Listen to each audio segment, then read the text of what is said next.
Hello बच्चों, let's read this question. The question say that beryllium and aluminium show diagonal relationship, hence both have. इसके regarding यहाँ पर चार statement given है बच्चों, इन चारों में से करेक्ट को आइडेंटिफाई करना है। तो सबसे पहले समझेंगे की कॉन्सेप्ट। की कॉन्सेप्ट होगा diagonal relationship. Diagonal relationship, diagonal relationship का मतलब होता है बच्चों कि एल्यूमिनियम और जो बेरिलियम है इनके प्रॉपर्टी जो होगा वो डायगोनली क्या होंगे, मैच होंगे।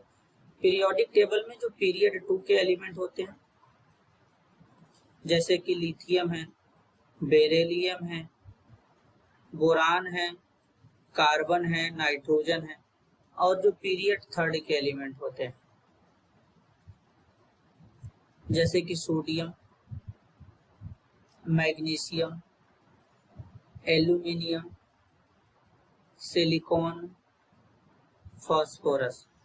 तो इनमें ये क्या होते हैं, डायगोनली इनका प्रॉपर्टी मैच होता है। जैसे लिथियम का डायगोनली प्रॉपर्टी जो होगा मैग्नीशियम के साथ, बेरिलियम का प्रॉपर्टी मैच करेगा एल्यूमिनियम के साथ, बोरान का सिलिकॉन के साथ में, कार्बन का फास्फोरस के साथ में मैच कर जाएगा इस तरीके से।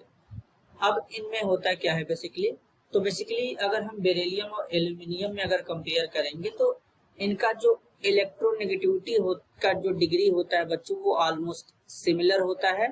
तो यहाँ पर जो पहला वाला स्टेटमेंट होगा वो करेक्ट होगा।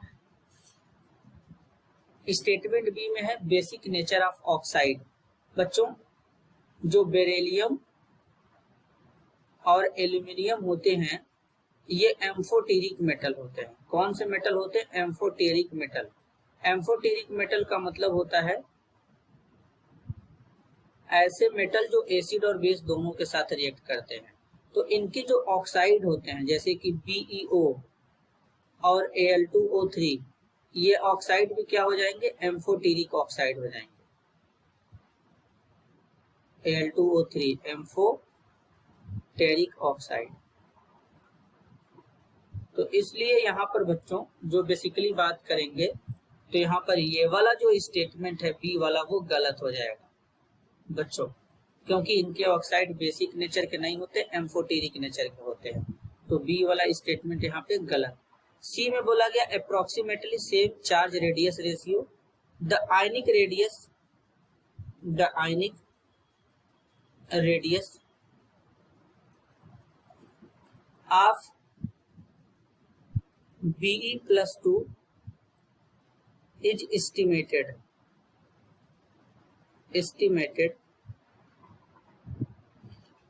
to be 31 picometer. The charge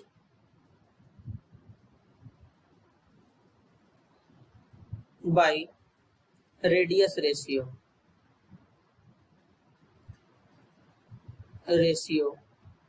nearly the same.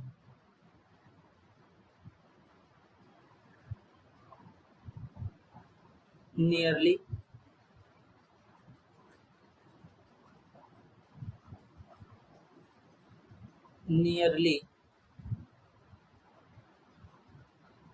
the same as that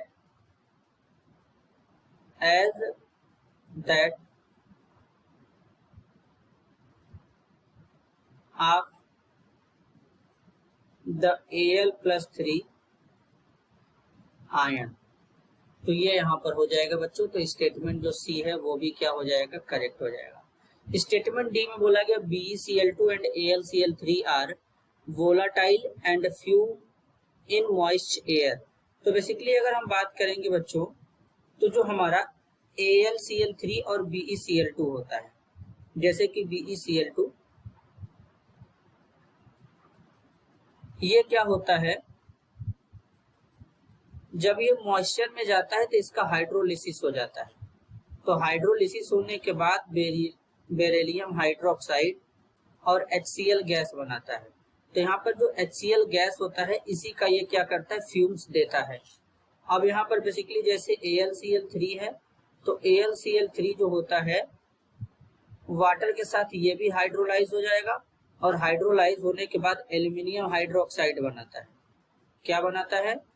aluminium hydroxide बनाता है और साथ ही साथ यहाँ पर बच्चों क्या करता है? HCl का फॉर्मेशन करता है। अब ये HCl जो होता है इसका फ्यूम मिलता है। क्या मिलता है? फ्यूम्स मिलता है। तो ये दोनों बच्चों HCl के फ्यूम देते हैं, किसमें देते हैं? मॉइस्चर में।